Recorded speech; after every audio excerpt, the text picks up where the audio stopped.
The Pure Cinema Podcast. Mr. Quentin Tarantino joining us today. Yay! And actually in the room, not in a men's room toilet in a gas station. The loss of Michael really hits hard. We heard that he had a really good part in this new Ridley Scott movie that looked like it was going to be good called Thelma and Louise. And that's going to come out. That's coming out. That hasn't come out yet. But we hear that he's got a good part in that. And so Harvey Keitel... So it's like he comes in because Harvey did a scene with him in Thelma and Louise. And, hey, one of the guys I want you to bring in is Michael Madsen. So Michael comes in. Okay, so let's just do a Mr. Blonde day and we set it up that everybody we were thinking about for Mr. Blonde for a callback all came in. It just so happened that, and this almost sounds like I'm making it up, and there might be a day difference, but I don't think there was. I think it was that day. So it's like, so say Mr. Blonde Day was Thursday. Thursday night was the premiere of Thelma and Louise. Oh. That was happening at one of the Santa Monica Boulevard promenade theaters. And Michael's people got me tickets to it. So me and Grace went to the Thelma and Louise premiere. That's cool. I never knew that. Yeah. We went to the Thelma and Louise premiere and saw it. And then, and so I went through the whole thing I saw, and then I sat down and watched Thelma and Louise at the premiere. Mm.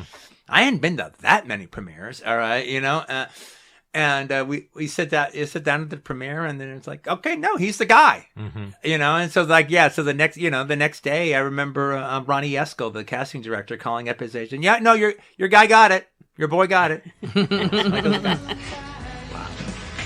I'll be seeing you, Louise. I strangely feel that I'm like drastically the biggest fan of this movie at this table. I mean, this is actually one of the ones that I had the absolute most fun watching. Oh, wow. Okay. I'm not saying it's as good as The Inspectors 2, but I'm just saying, but I had the most fun. I agree with Joe. Okay, for 30 minutes, I was just into, look, it's a giant crocodile movie. Yeah. I got it. I've seen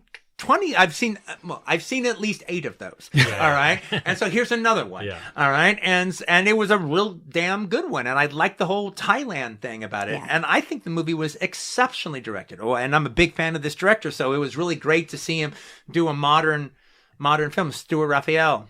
Or Rafai, or however you pronounce it. But also, I just have to say it out. I'm a big fan of Stuart Raphael. I actually think, I think it's too bad. I think he could have gone more of a Walter Hill route in the 80s. Mm. You just ruined it, Julie! No, I didn't! The Croc Hills were terrible! No, I actually like this script quite a bit. I actually think this script was a really well done script. But the CGI effects are terrible. It's a little rough. Right? Yeah. I mean, I think they're always kind of terrible for these kind of movies for the Sci-Fi Channel. Yeah. These seem particularly bad.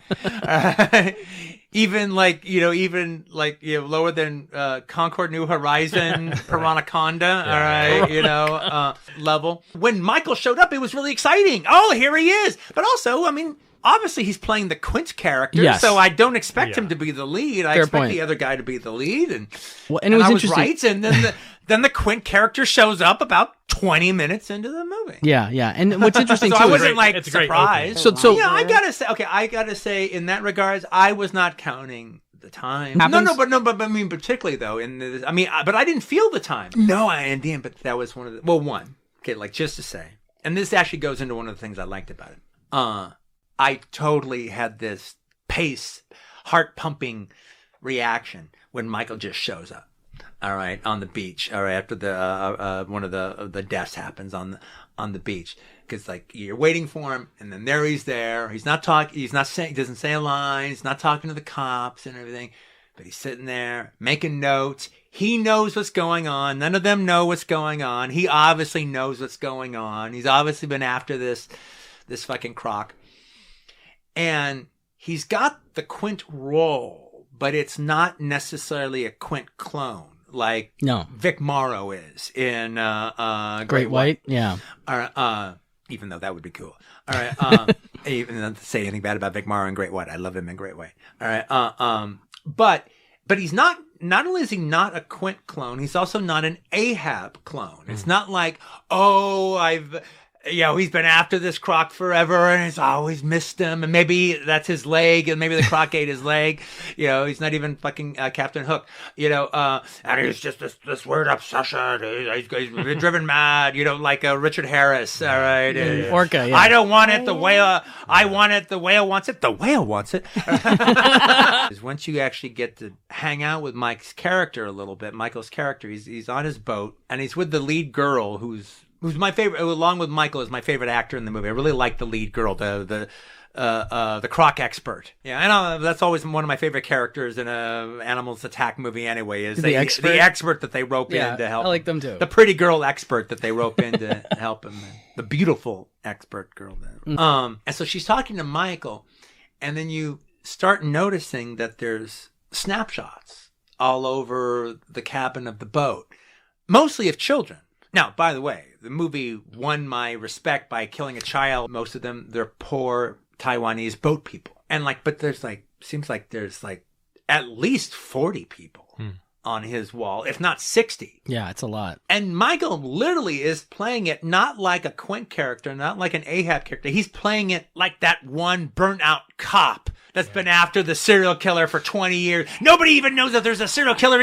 He's the only one that notices that all the murders are connected. He's the only one that knows it. And he quit the force. He's on his own, They cross state lines, but he can cross state lines, He's given him a name. Nobody else has a name for him. They don't even know he's out there.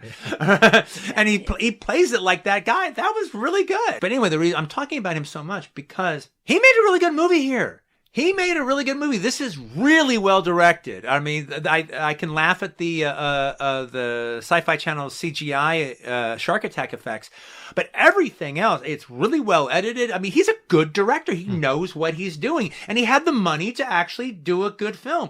And I think it's one of those things. I think in Thailand they could make the movie a lot quicker. They knew what they were doing. You could tell the shot on film. It looked really good that way. All right. But I think they had it all, like they do in the Philippines. They had it wired, and so he got a lot of movie for what I would imagine is probably only 4 weeks. I think he got a lot of movie on screen, and it was also cool to see Michael being directed by a really good director, at this stage. And they treat Michael like he's a superstar. Absolutely. And Michael acts like a superstar.